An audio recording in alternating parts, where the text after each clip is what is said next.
तो page number 76, 9th class chapter number 4, और उसका नाम हम यहाँ पे जब डिस्कस करने जा रहे हैं वो है अलजेब्रिक एक्सप्रेशन।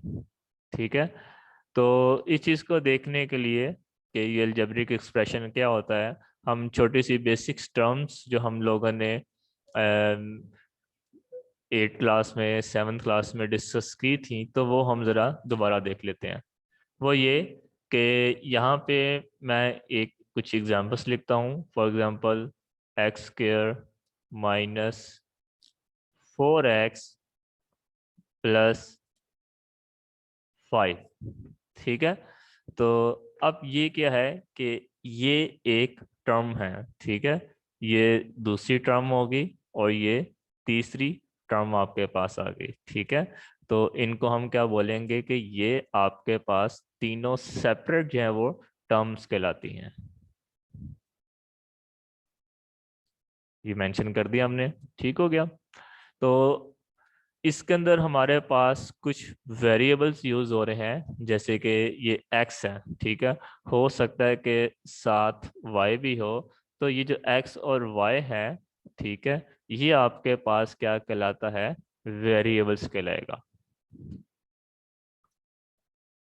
ठीक है, तो जितने भी आपके पास अल्फ़ाबेट्स हैं, तो याद रखिएगा कि भाई वेरिएबल्स जो है वो ज़्यादातर एंडिंग अल्फ़ाबेट लेटर से होते हैं, X Y Z L M N. ठीक है, बहुत कम चांसेस हैं कि वो ए बी सी होंगे, उसको हम लिटरल्स बोलते हैं, वो अभी आपके इससे यहाँ पे जिक्र नहीं है। खैर, तो ये हो गए वेरिएबल्स। तो रही बात यहाँ पे, अब आपके पास जो -4 और 5 आ रहा है, ठीक है, -4 और 5, ये दोनों आपके पास क्या कहलाएंगे, ये दोनों कहलाएंगे कॉन्स्टेंट्स। ठीक है, ये दोनों क्या कहलाएंगे, ये सारे एमसीक्यूज ही हैं, ये दोनों कहलाएंगे आपके पास कॉन्स्टेंट्स। ठीक है, लेकिन ये जो हाली 5 आ रहा है जिसके साथ कोई भी वेरिएबल नहीं है, तो ये कहलाएगा मेरे पास कांस्टेंट टर्म, क्योंकि टर्म तो ये था ही, लेकिन अकेला आपके पास क्या कहलाएगा कि ये क्या है, कांस्टेंट टर्म। और जो ये -4 आपके पास आ रहा है, ये जो कांस्टेंट है, ठीक है, तो इसको हम क्या बोलेंगे कि ये है कोफिशिएंट।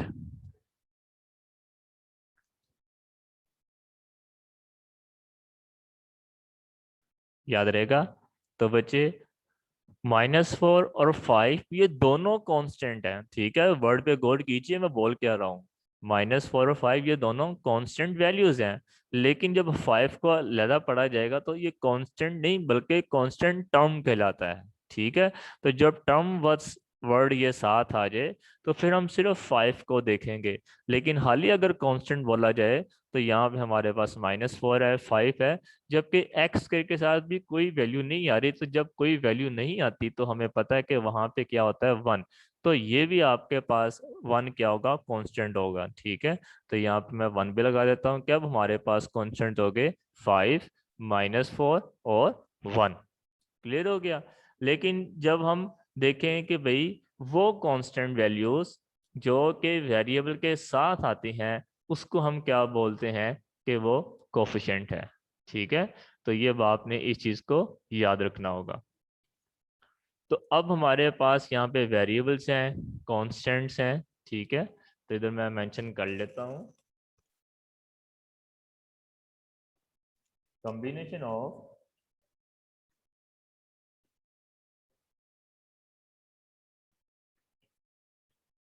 कॉम्बिनेशन ऑफ वेरिएबल्स,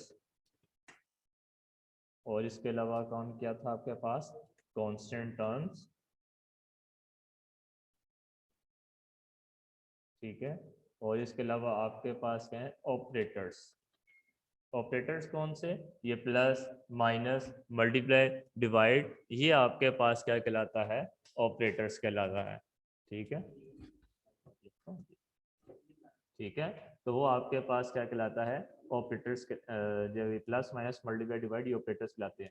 इन सब के जो कॉम्बिनेशन है, इसको हम क्या बोलेंगे, इस कॉल्ड अलजेब्रिक एक्सप्रेशन। ठीक हो गया? तो ये सारा आपके पास क्या कहलाएगा? अलजेब्रिक एक्सप्रेशन कहलाएगा। याद रहेगा? ठीक हो गया? तो अब ऐसा है कि अगर मैं इसके आगे इक्वल डाल के 0 लगा दूं, ठीक है, तो अब ये क्या बन जाएगा मेरे पास? इक्वेशन। ये क्या बन जाएगा मेरे पास? इक्वेशन। क्लियर है? तो हमने पढ़ा वेरिएबल्स के बारे में, हमने देखा कांस्टेंट टर्म्स के बारे में, कांस्टेंट्स के देखा हमने हमने कोफिशिएंट को जाना कि जो वैल्यूज कांस्टेंट वेरिएबल्स के साथ आते हैं वो कोफिशिएंट कहलाता है। उन सबको जब हम कंबाइन कर दें तो वो एक्सप्रेशन बन जाता है, और वो एक्सप्रेशन जिसके आगे इक्वल डाल के 0 लगा दें तो वो आपके पास इक्वेशन बन जाएगा। ठीक है? तो अब हम आगे चलते हैं कि इनकी पावर्स के साथ भी खेलते हैं कि भाई ये पावर्स क्या चीज़ें हैं। और एक वर्ड और आ रहा होगा आपके पास पॉलिनोमियल का। ठीक है? तो ये इसकी डेफिनेशन यहाँ पे आ रही है। A polynomial in the variable x is an algebraic expression of the form. तो ये एक पॉलिनोमियल की फॉर्म उसने यहाँ पे दी हुई है। तो इस फॉर्म को आपने एज इट इज ही लिखना होगा। ये उसकी जनरल फॉर्म है। ठीक है? इसको अभी मैं आपको गाइड करता हूँ कि उसने ये किस तरीके से लिखा हुआ है। तो अगर आप गौर से देखिए, ए और एक्स तो सब में आ रहे हैं, ठीक है, लास्ट में अलावा। अब सबसे पहले हम ए को डिस्कस करते हैं। ए में जो बेस है वो आपके पास क्या है? एन। ठीक है? तो नेक्स्ट आपके पास क्या हो जाएगा? N minus one. उसके आगे क्या हो जाएगा? N minus two. और उसके बाद प्लस सो ऑन आ रहा है। इट मीन्स आगे आपके पास जो वैल्यूज आएंगी वो ए की base N minus three, N minus four, N minus five, N minus six. और ये करते करते करते क्या होगा? एंड पे आपके ए वन हो जाएगा और ए जीरो हो जाएगा। ठीक है? तो ये आपके पास क्या होगा कि ए के वैल्यूज आपको ऐसे लिखनी होगी। जब हम एक्स की तरफ देखते हैं तो एक्स में भी आपको ऐसे ही करना होगा। उसमें उसकी पावर लिखनी होगी एक्स की पावर एन, एक्स की पावर एन माइनस वन, फिर एन माइनस टू, फिर N minus three, N minus four, लेकिन सो ऑन का बटन आ गया हुआ है। ठीक है? तो वो आपके पास आगे सेकेंड लास्ट में देखिए एक्स की पावर वन। अब पावर वन शो नहीं की गई। और लास्ट में अब आपके पास एक्स की पावर जीरो होता है। लेकिन हमें पता है कि किसी भी नंबर की पावर जीरो जो होता है वन के बराबर है, इसलिए एक्स की पावर जीरो भी मेंशन नहीं है। ठीक है? तो ये इसकी जनरल फॉर्म लिखने का तरीके हैं। तो आइए इस चीज को मैं यहाँ पे दोबारा दिखा देता हूँ कि भाई आपके पास ए की पावर यहाँ पे क्या हो जाएगी? एन। और एक्स भी आपके पास क्या हो जाएगा? Power N, base N, A की बेस एन और एक्स की पावर एन प्लस। तो ए की बेस आपके पास क्या हो जाएगी? N minus one. तो उसी तरीके से आपके पास एक्स में भी ऐसे आ जाएगा एन माइनस वन। ठीक है? प्लस का साइन। तो ए आपके पास क्या होगा? N minus two. और एक्स आपके पास क्या हो जाएगा? N minus two. ठीक है?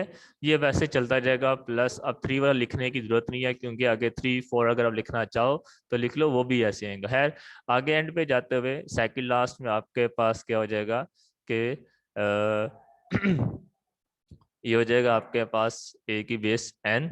और उसी तरीके से एक्स की पावर आपके पास वो भी वन आ जाएगी। अब बुक में इधर वन मेंशन नहीं है, आपने भी लिखना नहीं है, लेकिन सिर्फ आपको समझाने के लिए मैं यहाँ पे लिख रहा हूँ। उसके बाद लास्ट टर्म आपके पास ए की बेस जीरो हो जाएगी और एक्स की पावर जीरो। ठीक है? अब ये भी आपको समझाने के लिए मैंने लिखा है, ये जो एक्स की पावर जीरो है, तो हमें पता है, अगर आपको नहीं पता तो जान लीजिए कि किसी भी नंबर एन फॉर नंबर की पावर अगर जीरो है तो उसका आंसर हमेशा आपके पास क्या आएगा? वन आता है। आप बेशक कैलकुलेटर पकड़िए और वहां पे भी आप करके देख सकते हैं कि थ्री की पावर आप लगाएं जीरो। ठीक है? ये पावर का बटन जीरो, तो आपके पास आंसर वन आएगा। ठीक है? सेवन की पावर आप जीरो लगाएं, कैलकुलेटर पे बटन पावर का इस तरीके से होगा। या कुछ कैलकुलेटर पे बटन आपके पास होगा ये एक्स के ऊपर ये उस तरह की छोटी सी एक बॉक्स सा बना होगा ब्रैकेट्स में। ये पावर लगाना वैसे मैंने देखा भी हुआ है। तो इधर आप क्या कर लें? Zero is equal to one आ जाएगा। ठीक है? तो ये अब आपने करना क्या है कि किसी भी नंबर की पावर आप जीरो लगाइए, आपके पास हमेशा आंसर वन ही आएगा। और ये एक एमसीक्यूज भी है, इसको याद रख लें। ठीक है, आई रिपीट, किसी भी नंबर की पावर जो जीरो है उसका आंसर आपके पास वन आता है। ठीक है, कोई भी नंबर है, चाहे वो आपके पास 3 की पावर जीरो है तब आपके पास वन आएगा, 11 की पावर जीरो है तब आपके पास वन आएगा, 100 की पावर जीरो है तो तभी आपके पास वन आएगा। इवन के स्क्वायर रूट 3 है और इसकी होल पावर अगर जीरो है तभी आपके पास वन आएगा। उसी तरीके से एक्स की पावर अगर जीरो है तो वो भी आपके पास क्या आ जाएगा, वन आ जाएगा। ठीक है, तो अब इस एक्स की पावर जीरो की जगह पे आप वन लगाइए। तो सपोज इमेजिन कीजिए कि ये वन अब ए जीरो के साथ क्या हो रहा है, मल्टीप्लाई हो रहा है। तो जब ए बेस जीरो जब वन के साथ मल्टीप्लाई होगा तो आपके पास अकेला ए की बेस जीरो ही रह जाएगा। ठीक है, इसीलिए आपके पास बुक में लास्ट में यहाँ पे एक बेस जीरो आ रहा है, एक्स की पावर जीरो नहीं लिखा हुआ, हालांकि यहाँ पे मौजूद है। अब चूंकि हमें पता है कि एक्स की पावर जीरो वन होता है तो मेंशन करना जरूरी नहीं है। ठीक है, तो ये अब आपके पास क्या है कि सारे ये पोलिनोमियल्स लिखने का जो पैटर्न है, ये इसको आपने ऐसे ही लिखना होगा, इसमें से जरा सा चेंज नहीं करना। हाँ, ये जो n-2 n-3 और n-4 का मैंने आपको बताया, वो आपकी मर्जी होती है, उसको जहां तक मर्जी जब वो शो करके आगे प्लस लगा के डॉट डॉट दिखा सकते हैं। ठीक है, तो बाकी उसका लिखने का जो स्टाइल है, पैटर्न है, वो वैसे ही रखना होगा। ये एक पोलिनोमियल की जनरल फॉर्म है। ओके, तो इसको मैं थोड़ा सा और इलेबोरेट करता हूँ कि हमें कैसे पता चलेगा कि जो हमारे पास एक्सप्रेशंस हैं वो पोलिनोमियल है या नहीं। तो उसके लिए आप जान लीजिए कि हम पावर्स के साथ देखेंगे कि जो पावर है, एक्सपोनेंट के बारे में बात की जा रही है, पावर यानी कि एक्सपोनेंट। ठीक है, तो पावर हमेशा आपके पास क्या हो, यहाँ तो वो पॉजिटिव हो, ठीक है, या फिर वो जीरो हो जाए।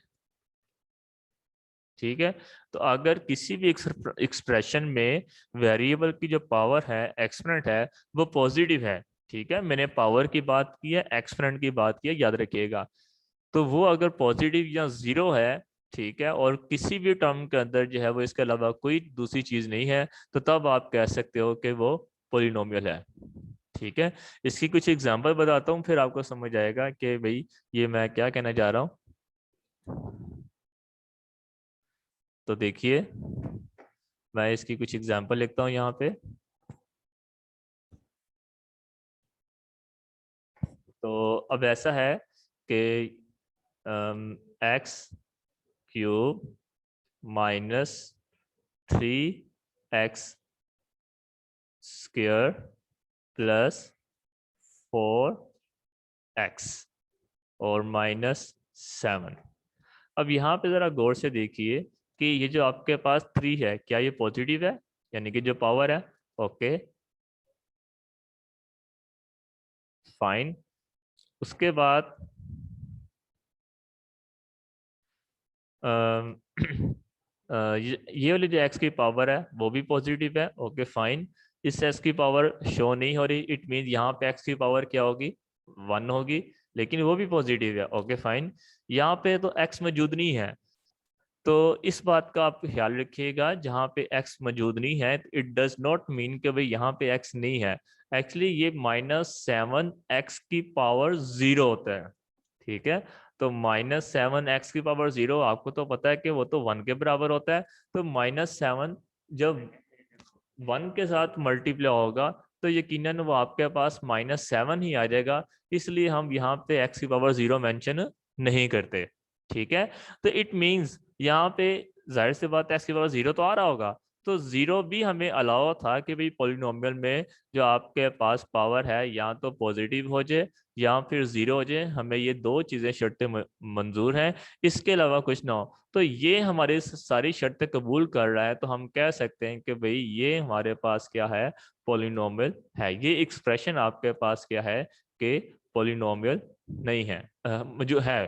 ठीक है, तो अब आपके पास कुछ ऐसे भी एक्सप्रेशन हैं जो कि पॉलिनोमियल ना हो, तो उसके लिए क्या चीजें हैं, एक तो उसकी जो पावर है वो तो नेगेटिव से हो जाए। ठीक है, या फिर उसकी जो पावर है वो फ्रैक्शन में चली जाए। ठीक है, तो इसकी भी मैं आपको एग्जांपल करके बताता हूँ कि भाई मैं क्या कहना चाह रहा हूँ। तो देखिए जरा, तो मैं यहाँ पे लिखता हूँ कि भाई x की पावर 3 माइनस 3 x की पावर -2 प्लस 4x। ठीक है, तो अब जरा गौर से देखिए यहाँ पे कि भाई यहाँ पे x की पावर +3, ये तो ओके फाइन, इसमें तो कोई मसला नहीं। ठीक है, लेकिन ये अब आपके पास जो आगे वाला आ रहा है -3x की पावर -2, यहाँ पे पावर जो एक्सपोनेंट है वो माइनस हो चुका है। इसका मतलब ये पॉलिनोमियल नहीं है, ऊपर वाला पॉलिनोमियल है। आपने एक चीज नोट किया, ये -3 आ रहा है, यहाँ पे -7 आ रहा है। मैंने कब बात नहीं की कि भाई इसके जो कोफिशिएंट है, ये जो कांस्टेंट है वो माइनस में या फ्रैक्शन में आ जाए, ऐसी तो बात की नहीं। हम तो सिर्फ जो है वो पावर्स के साथ के बात कर रहे हैं, एक्सपोनेंट के बारे में बात कर रहे हैं कि भाई एक्सपोनेंट और पावर हर किस जो है वो नेगेटिव या फ्रैक्शन में ना हो। अगर तो ऐसा है तो वो पॉलिनोमियल होगा, और अगर ऐसा नहीं है तो वो पॉलिनोमियल नहीं है।